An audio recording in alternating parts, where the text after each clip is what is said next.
আসসালামু আলাইকুম। ফয়সল 97 ইউটিউব চ্যানেলে আসার জন্য আপনাদের জানাচ্ছি শুভেচ্ছা এবং অভিনন্দন। আজকের টপিক হচ্ছে আপনাদের আইফোন 13 প্রো ম্যাক্স অথবা যে কোনো আইফোনে আপনারা আইফোনের যে অ্যাপেল আইকন পিছনের দিকে আছে ওই অ্যাপেল আইকনে ডবল ট্যাপ করে কিভাবে আপনারা স্ক্রিনশট নেবেন। সেক্ষেত্রে আপনারা প্রথমে চলে যাবেন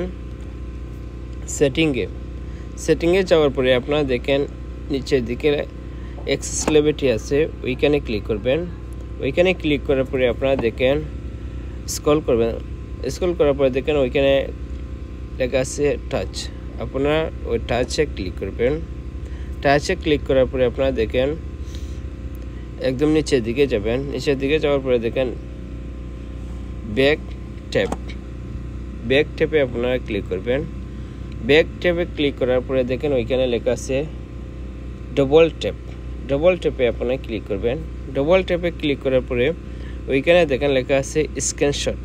আপনারা স্ক্রিনশটে ক্লিক করবেন।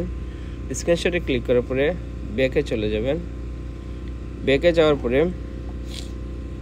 এখন আপনাদের যে সেটিংটা আছে সেটা চালু হয়ে গেছে। তো আপনারা এখন দেখেন আমি কিভাবে ডবল ট্যাপ করে স্ক্রিনশট নিচ্ছি।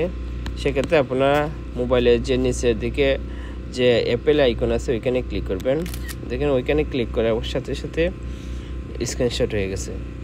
তো এইরকম আপনারা স্ক্রিনশট নিতে পারবেন। আমাদের নিত্য নতুন ভিডিও পেতে আমাদের সাথে থাকেন এবং পাশে থাকা বেল আইকনে ক্লিক করুন। ধন্যবাদ সবাইকে।